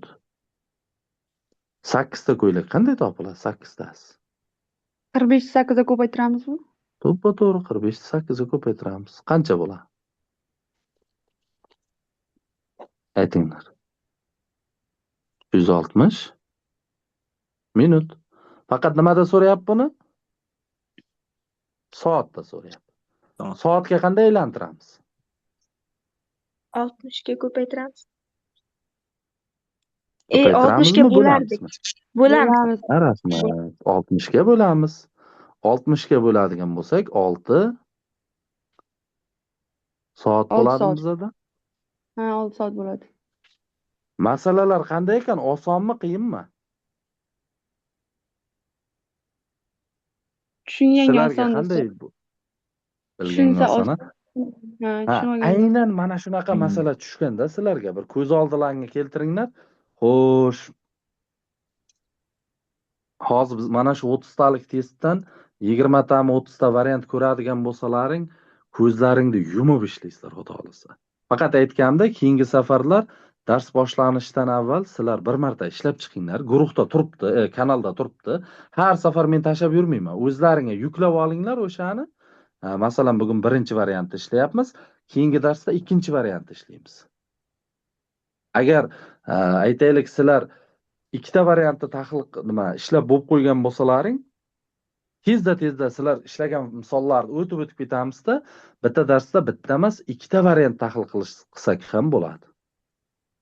Chunki bir oy vaqt qolyapti. Agar yarmida tog' kunlari asosiy blokka, juft kunlari sizlarga dars bo'ladigan bo'lsa, ulgurmay qolishimiz mumkin-da to'liq variantni ko'rishga. Ma'qulmi? Ikkitadan ishlayveringlar sizlar. Ketdik. 20-savol. Kubning tomoni 2 santimetrga teng. Uning hajmi qancha? Aytamiz. 8 santimetr kub. To'g'ri. Demak, kubning hajmini topish formulasini bu yerga yozdirdim. V teng A ning kubi. A sizlarda 2 ga teng qirrasi. 2 santimetrni kubga ko'taradigan bo'lsalaring, 8 santimetr kub bo'ladi.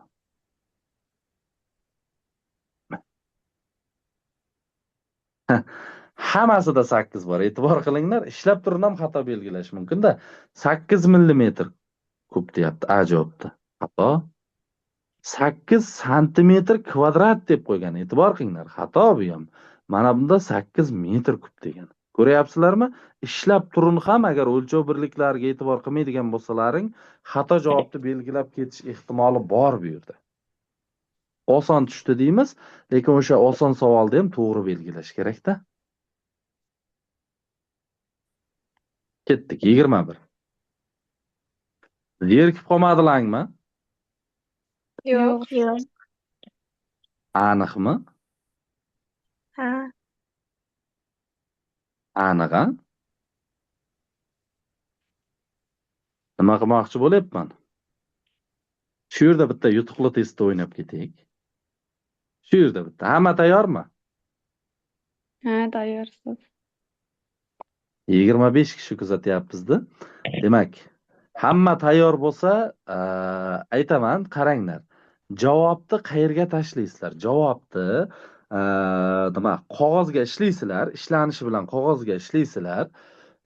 Hamda mana havola tashladim-ku, o'sha chatga qo'shilish havolasi, Zoomga qo'shilish havolasi. Ko'rsatay bitta mana.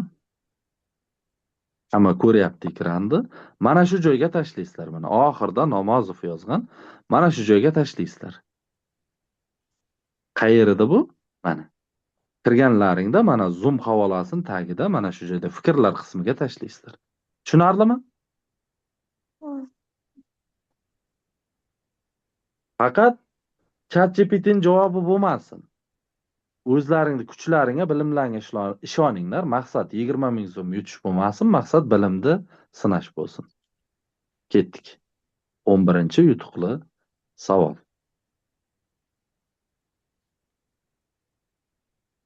Vaqt qachongacha desa, vaqt birinchi to'g'ri javob kelguncha.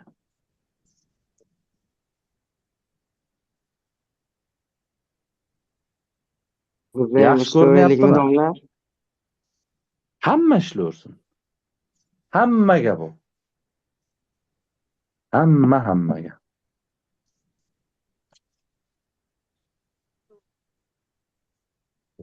Takrorlash bo'lyapti-da, sal bo'lsa ham. Albatta, o'z maqsadimiz ham shuda. Charchamasmi o'zi? Xo'sh, kim bilan suhbatlashyapman? Javohirman, Javohir. Namozov. Ha. Sog'lig'ing yaxshimi? Yaxshi, davom O'qishlaring etamiz. qanday? Rahmat. O'qish tugatdik. Birinchi kurs tugatdilar. Xo'sh. Yaxshi, kanalimizda ko'rgandan xursandman seni ham. Dars haqida fikrlaringni o'sha darsda oxirida kutaman hammalaringni. Kecha to'g'risi xafa bo'ldim. Kecha darsga qatnashganlardan. Aytdim bo'lmasa. Dars haqida fikrlaring yozib ketinglar. Qolganlarga motivatsiya bo'ladi dedim. Lekin bitta Farangiz yozibdi, boshqa hech kim yozmagan. Lekin kecha ham 15 choqli tinglovchi bor edi o'sha Zoomda. Kecha silkasini tashlamabsiz-da, ko'rganim jo'g'ida. Yo, tashladim. Kanalga tashladim-da. Kanalga tashladim kecha. Kecha faqat har 1 soatda o'chib qolaverdi, bir 3 martami, 4 marta kirdik. Ishqib shu ochilmadi-da. Javoblar kelib boshladi.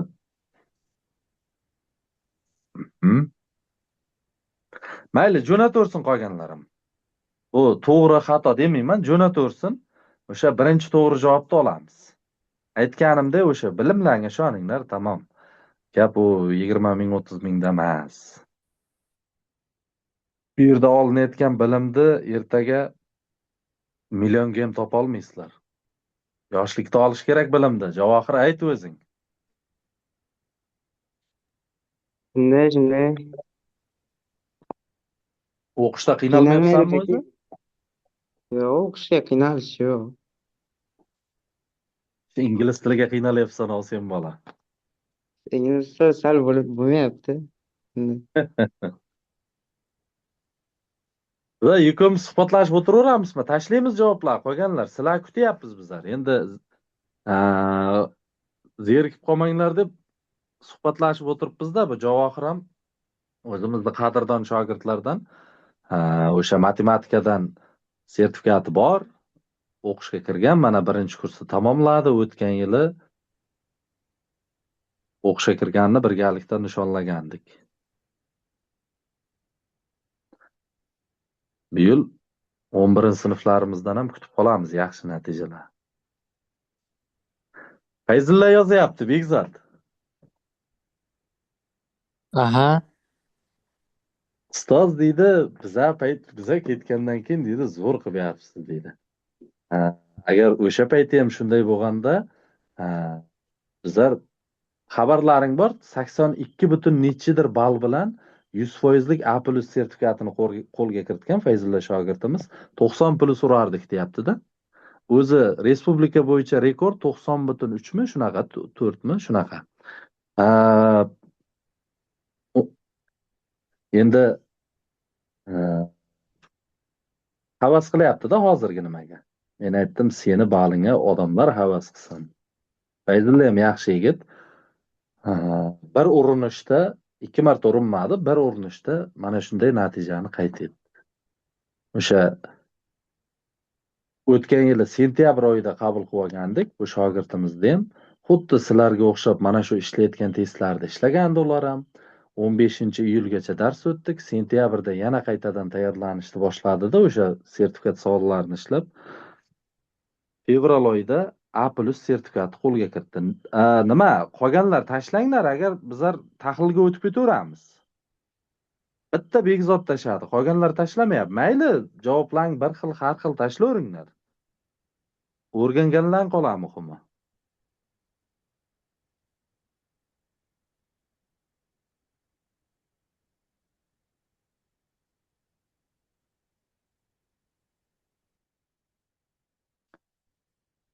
Xo'p, bo'lmasa tahlilga o'tamiz. Keyin Bekzod javobini tekshiramiz. Bu yoqqa chatga tashlaganmi bular? Bizcha ustoz. Hamma tashlayversin dedim-ku Farangiz. Ustoz, bizlar ham tashladik. Umumiy chatga tashlab yubordilar. Ya'ni endi tashlandi. Men ko'rsatdim-ku sizlarga, hozir kim kimdan keyinligini bilmay qolamiz-da, shuning uchun ko'rsatilgan joyga tashlash kerak. Xo'p, mayli, tahlilga o'tdik.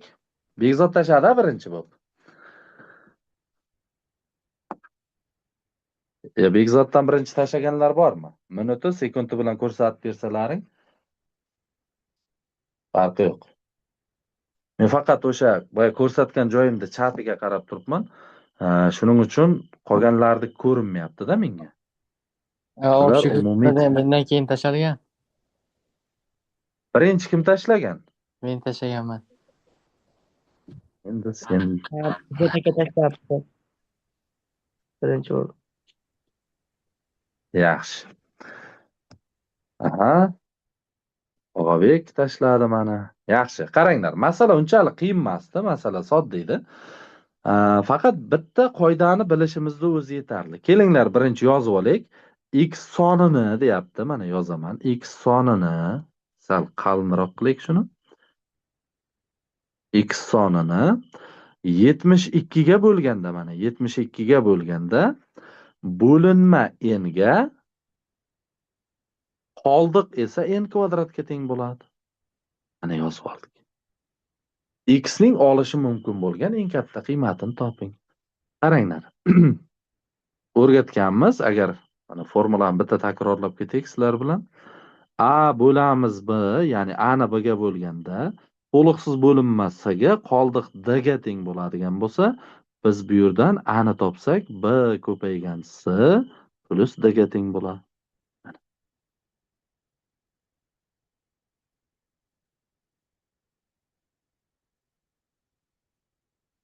Mana shunaqa formulamiz bor.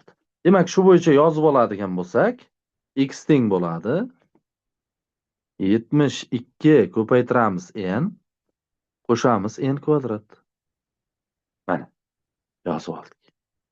Ana endi bu yerda x ning qiymati nimaga bog'liq desa n ga bog'liq. Bu yerda ko'pchilik o'ylab qolgan noma'lum ikkita, endi nima qilaman? Bitta tenglama ikkita noma'lum bo'lsa uni ishlab bo'lmaydi-ku deb o'ylab qolgan. Bu yerda nima yordamga keladi bu yerda Bekzod? Bu yerda biza qoldig'imiz 72 dan katta bo'lmasligi kerak degan qoida yordam beradi. Xossasi bor edi qoldiqli bo'lish, to'g'rimi? Mana bu yerda yozaman men. Xossasi. Qoldiqli bo'lishni xossasiga ko'ra qoldiq, ya'ni d nima bo'lishi kerak? Kichkina bo'lishi kerak bo'luvchi bdan. Ya'ni 0 ham bor. 0 dan katta, bdan kichkina bo'lishi kerak. Mana. Hozir bizda bo'luvchi 72 ga teng, qoldiq n kvadratga teng. O'shani yozib qo'yay mana bu joyga. 72 kichkina bo'lishi kerak n kvadratdan. Demak, n ni maksimum qiymati nechi bu yerda? N ning maksimum qiymati.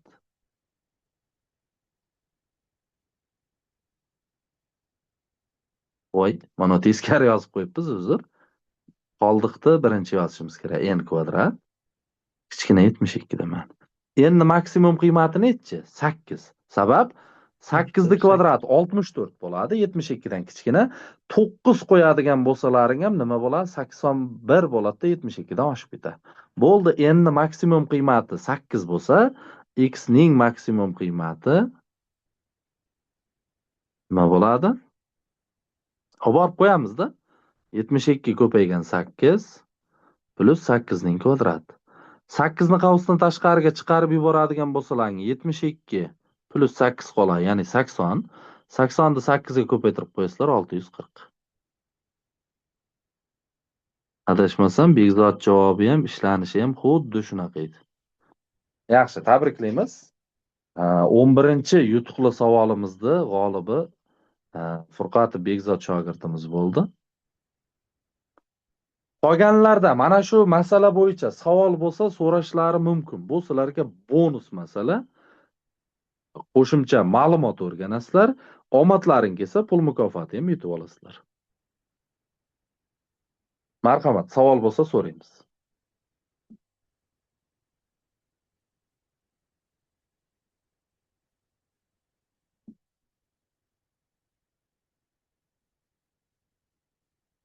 So'raymiz, asosiy, majburiy ajratmaymiz. Hamma so'raveramiz savol bo'lsa. So'z tushunarli. Yaxshi, hamma tushungan bo'lsa, boyagi darsimizga qaytamiz. Shuni o'zi deydik. Chiqamiz bundan. Kiramiz. Xo'sh, men chat qismiga qarab turibman. Savollar bo'lsa, bemalol yozaversalaring bo'ladi. 10 tagina masalamiz qoldi, ishlab qo'yik. 21. Tak. Xo'sh, mana bunda b ni maxrajdagi b ni 7 ga ko'paytirib yuborsak, nima bo'ladi? A teng 7 ta b bo'ladi. A teng 7 ta b. Ana endi sizlarda masalan misolda shartida berilgan a plus b ni qiymati 64 deyilgan. Ana endi a laring 7 ta b ga teng plus b teng 64. 8 ta b 64 bo'ladigan bo'lsa, b ni qiymati nima chiqadi? 8 chiqadi. Mana b ni topdik. Buni topdik. Ana endi a ni topib qo'yamiz. A ni topish uchun belgilashga borib qo'yamiz. A teng 7 ta b edi. 7 ko'paygan 8 56 bo'ladi. Nimani so'ragan bizdan? A minus b ni. A ni o'rniga 56, b ni o'rniga 8 qo'ysak 48 bo'ladi. Endi bugungi savollarimiz oson. Buni boshida ham aytdik. Chunki majburiy blok savollari-da bu. Majburiy blok.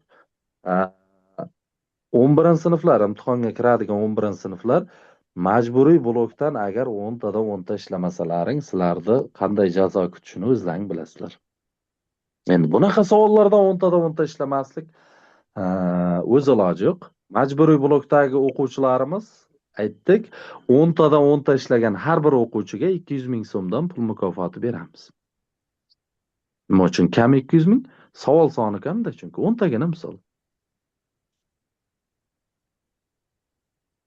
Asosiy blokdagilar esa o'sha 30 tadan 29 ta yoki 30 ta ishlaydigan bo'lsa, sertifikatsiz albatta o'sha DTMga kirib 29 ta yoki 30 ta ishlaydigan bo'lsa, 500 ming so'mdan pul mukofoti beramiz. Nechta bo'lishidan qat'iy nazar. Hamma ishlasa hammaga beramiz.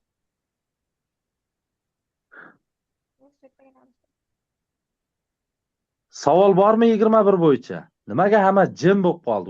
O'zim dars o'tayotgandek. Tushundik ustoz. Yaxshi tushungan bo'lsalar.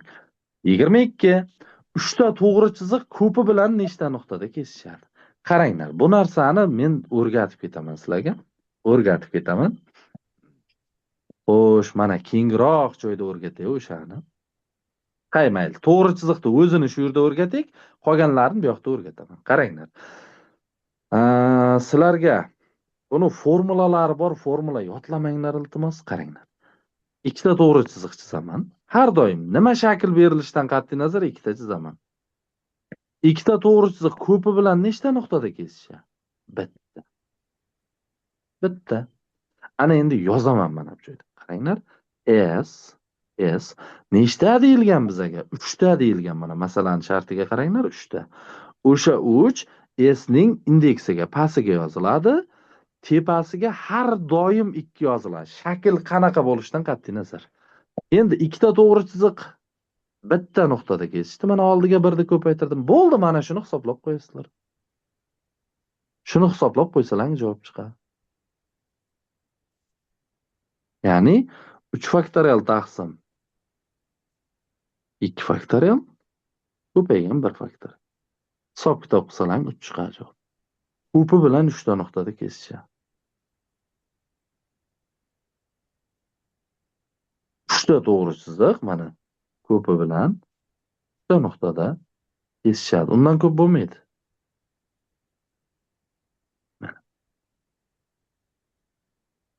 Qani o'sha 3 ta nuqta desa, mana bitta, ikkita, 3 ta. Tushunarli bo'ldimi? Tushunarli. Yaxshi. Mana bu joydan boshqachalarni ham o'rgatib ketaman. Qaranglar. Masalan, xo'sh, mana bu joydan bitta chiziq tortib olaylik.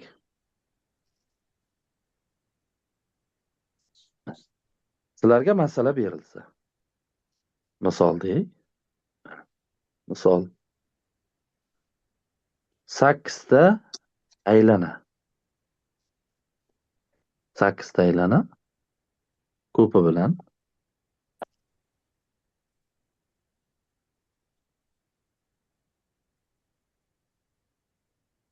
8 ta aylana ko'pi bilan nechta nuqtada kesishadi?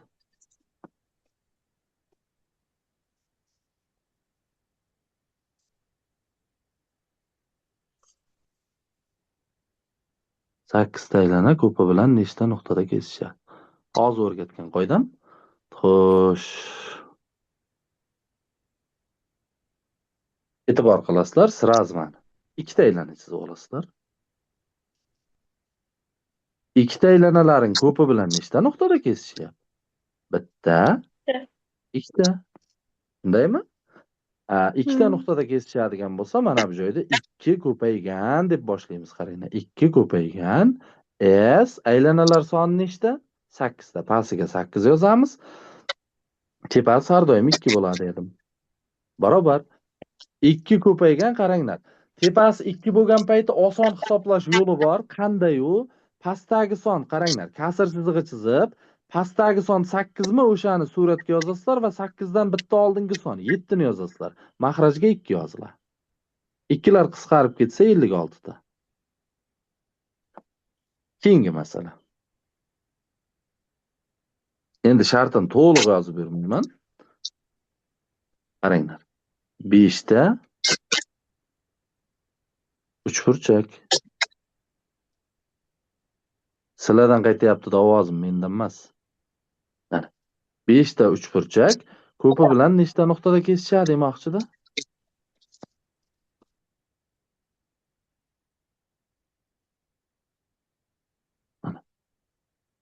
5 ta uchburchak. Xo'sh, biz 2 ta uchburchak chizib olamiz. Uchburchak shunday chizinglarki, iloji boricha ko'proq nuqtada kesishsin. Bu menimcha asosiy blokdagilarga ham qiziqarli bo'ladi. Diqqat qilib turinglar. O'zi yaqinda o'rgatdim ham sizlarga. 1, 2, 3, 4, 5, 6. 6 ta nuqtada kesishdi. 6 ko'paytiramiz deb boshlaymiz misol.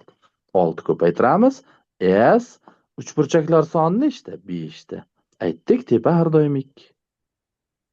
6 ko'paytiramiz. Kasr chizig'i, pastdagi son 5, undan oldingi son 4. Maxraj 2. Surat 20 bo'ladi, 2 ga bo'lasizlar 10 bo'ladi, 6 ga ko'paytirsa 60 ta. Yana bitta ko'rik.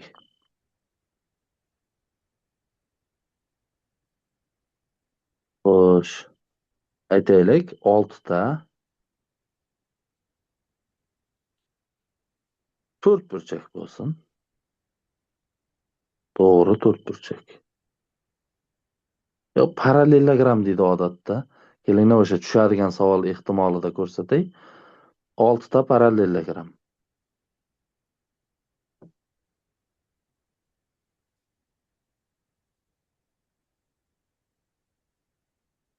Savol to'liq yozganmi? Hammasida shunday. Ko'pi bilan nechta nuqtada kesishadi? Hammasida ko'pi bilan nechta nuqtada kesishadi? Endi qaranglar. Chizib olamiz. Parallelogram degani bu ixtiyoriy to'rtburchak. To'g'ri to'rtburchak bo'lishi mumkin. Kvadrat, romb, parallelogram mana shu to'rtovdan biri bo'lishi mumkin. Qaranglar. Chizamiz. Qanday chizsam ko'proq bo'ladi?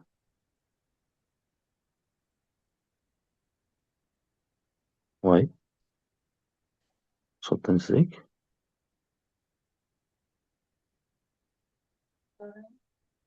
Mana.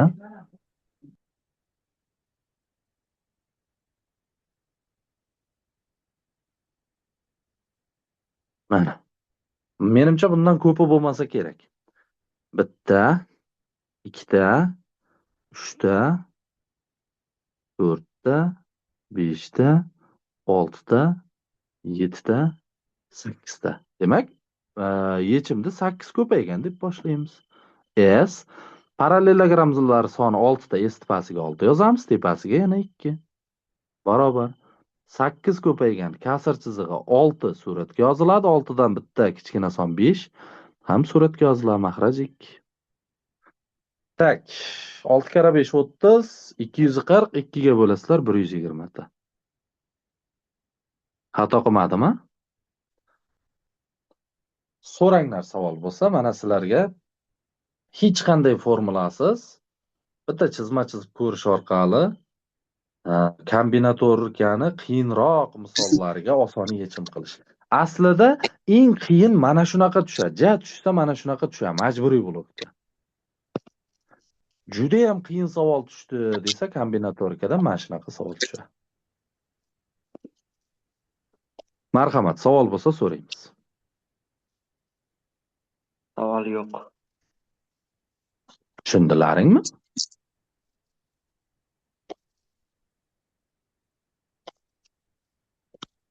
Qizlarimiz chiqib ketdimi? Nega jim qizlarimiz? Tushundik. Yaxshi, tushungan bo'lsalar ketdik. 23 ga kelgandik.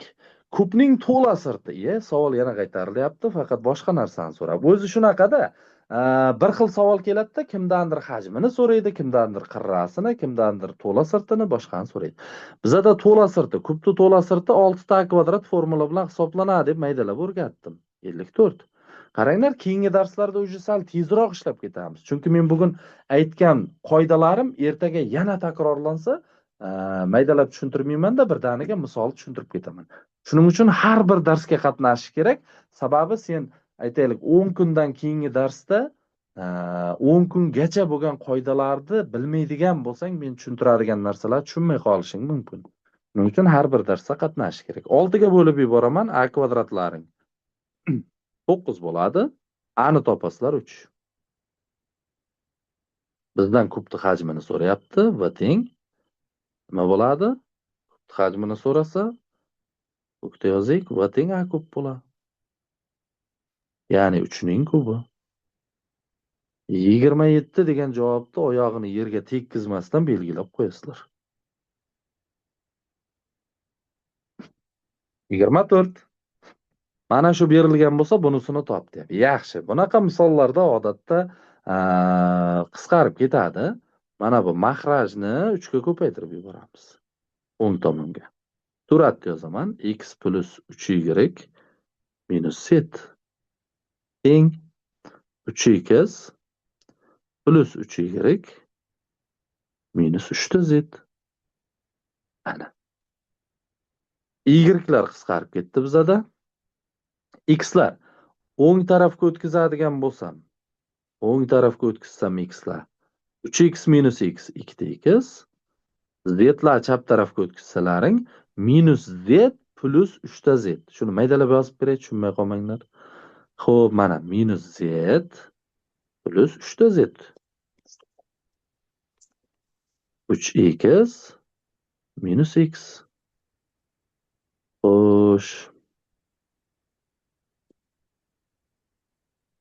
Nima bo'ladi bundan? 2z 2x ga teng. 2 ga qisqartirib yuborsak, z bilan x bir-biriga tengligi kelib chiqadi.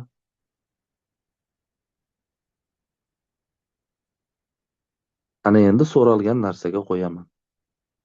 So'ralgan narsa. X plus 2z 2x plus z. Xohlanglar barcha z'larning o'rniga x qo'yib yuboringlar, xohlanglar barcha x'lar o'rniga z qo'yib yuboringlar. Chunki bir-biriga teng ekan.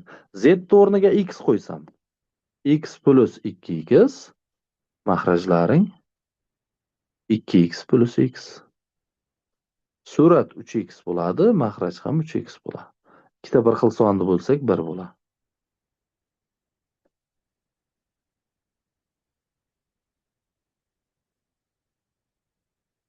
Bir degan javob da javobda. Savol bo'lsa eshitaman.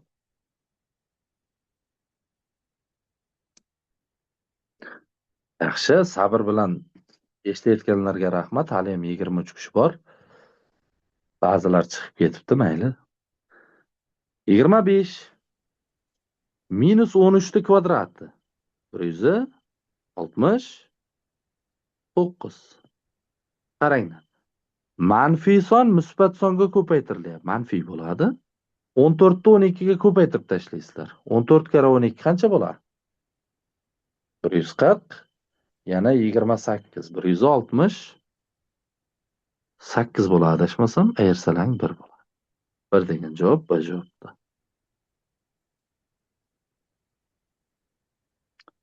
Xo'sh. Oxirlab qoldik. 26. 26. Xuddi hozirgi masalaga o'xshash. Aynan o'xshash ekan. Shuning uchun tezda tushuntirib ketaman. Ketdik. Ko'paytirsam mana mahrajni bu yoqqa ko'paytirsam. X minus 3y plus z barobar 3x minus 3y plus 3z. Minus 3y bir xil narsalar har doim qisqaradi. Xo'sh, x'lar tak. Z mana chap tarafga o'tsa minus 2z. X o'ng tarafga o'tsa 2x.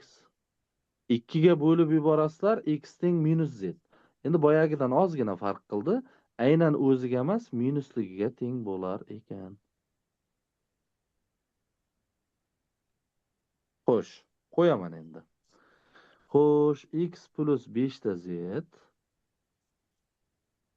mahrajda x plus 2 ta z.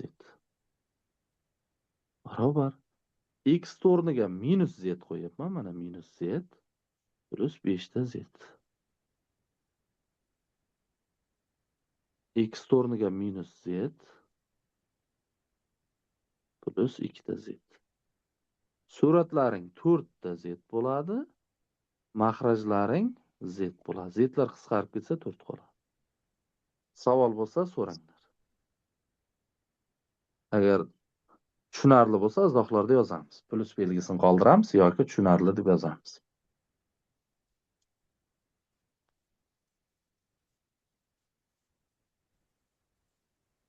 Xo'p, rahmat Kamron. Yaxshi. 27. 3 ta bir xil aylana ko'pi bilan nechta nuqtada kesishi aytdimmi tushadi deb? Tushadi. Buni yodlab olmanglar. Mana bu tushuntirganimni yodlab olmanglar. Sirazi nima qilasizlar? O'sha joyda aylana chizasizlar mana. Ikkitasini chizinglar, 3 ta, 10 ta, 30 ta demaydimi? Farqi yo'q. Sizlar ikkita chizinglar yetadi. Mana. Ikkita aylana ko'pi bilan nechta nuqtada kesishi? Ikkita nuqtada. Demak, 2 ko'paytiramiz deb boshlaysizlar. Chiqarangda yozayna shuni. Xo'sh. 2 ko'paytiramiz deb boshlaymiz. S aylanalar soni nechta bizada? 3 ta. O'sha 3 qayerga yoziladi? S ni indeksiga yoziladi. Mana 3 ni yozdim. Tepasi har doim 2 bo'ladi. Buni o'rgatdim. 2 ko'paytiramiz. 3 ko'paygan 2 taqsim 2. Nechta ekan? 6 ta nuqtada kesish ekan. 6 ta. Marhamat, savol bo'lsa so'raymiz. Xohlasalang mana buni chizib sanasalang ham bo'ladi. Mana qaranglar, sanaymiz mana. 1, 2 boya qo'yganlar, 3, 4, 5, 6 ta mana. Shu sanab qo'ysak bo'lmaydimi ustoz chizib? Bu formula esdan chiqib ketadi-ku desalaring, har doim sizlarga 3 ta demaydi-da. Erta sizlarga 30 ta aylana desa nima qilasizlar? Uni chizishda o'z imkonsiz. 30 tani qo'y, 5 ta desa ham adashib ketasizlar. 5 ta. Ishonmasalaring mana shu formula yordamida 5 ta aylanani ishlab ko'ringlar, keyin chizib ishlab ko'ringlar. Men javob beraman, adashib ketasizlar. O'chirib qo'yaman.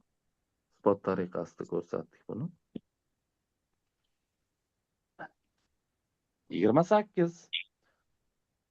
200 litr necha detsimetr kub deyapti. O, ana masala. Nima deb o'rgatdik? 1 detsimetr kub nima bo'ladi? 1 litr bo'ladi. Ya'ni barcha qirrasi 1 detsimetrga teng bo'lgan kubik jismga suv soladigan bo'lsalaring, roppa-rosa 1 litr suv ketadi. Sizlarga aytgan 200 litr necha detsimetr kub degan. Ayko bir xil-ku. Litr bilan detsimetr kub bir xil. Demak 200 detsimetr kubga teng. Bo'ldi. Shuni ham xato qilib qo'yish kerak emas-da. Qaranglar, og'zaki misollar bular. Bunda ball berib qo'ysalaring sharmanda. 1 ballni bunaqa misollarda berib qo'yish kerak emas. 29. Hisob kitob yana yozaman. 4 ni kubi qancha?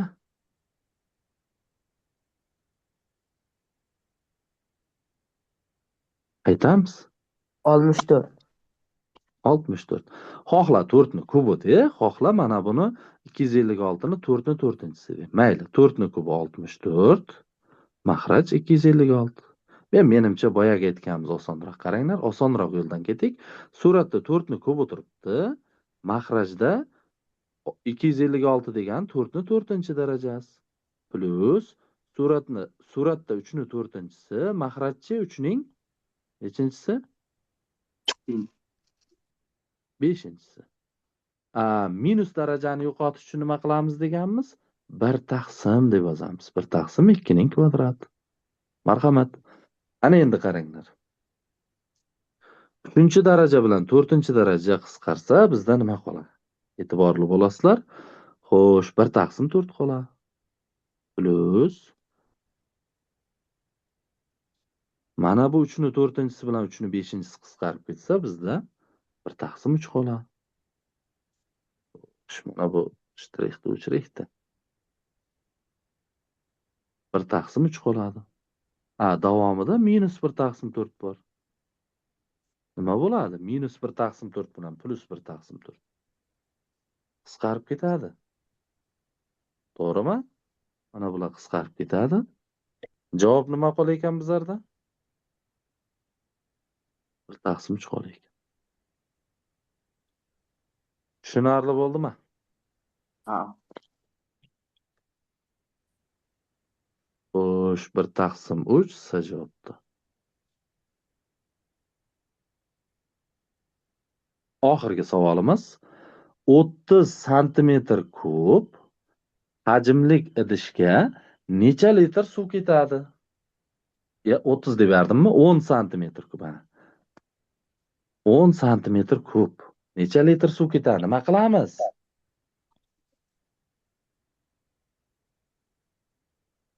Nima qilamiz oxirgi savolda? Aytinglar. Santimetr Santimetr kubni 100 ga bo'lamizmi ustoz? Detsimetr kubga o'tib olamiz. To'ppa-to'g'ri. 10 e'tibor qilinglar, 10 santimetr kub. Endi yozaman qaranglar. 10 ko'paygan 1 santimetr necha detsimetr? Aytamiz. 1 santimetr necha detsimetr? Barmoqlashga solamiz. 0,1 yoki 1/10 detsimetr. Mana shuning kubi deyapti. Adashib ketaman shunda ko'pchilik. Qaranglar, kubi deyapti, barobar. Yozaman. 10 ko'paygan 1/10 kubi 1/1000. 1/1000 nima bo'lyapti? Detsimetr kub bo'lyapti. 1/1000 detsimetr kub. 10 bilan 1/1000 qisqaradigan bo'lsa, nima qoladi? 1/100 detsimetr kub qoladi. 1/100 nima degani? 0,100dan 1 detsimetr kub degani. 1 detsimetr kub necha litr? 1 litr. Demak, detsimetr kub o'rniga shunchaki litr yozib qo'yasizlar, bo'ldi. Savollar bo'lsa, eshitaman. Tushunmagan joylarini tushuntiraman.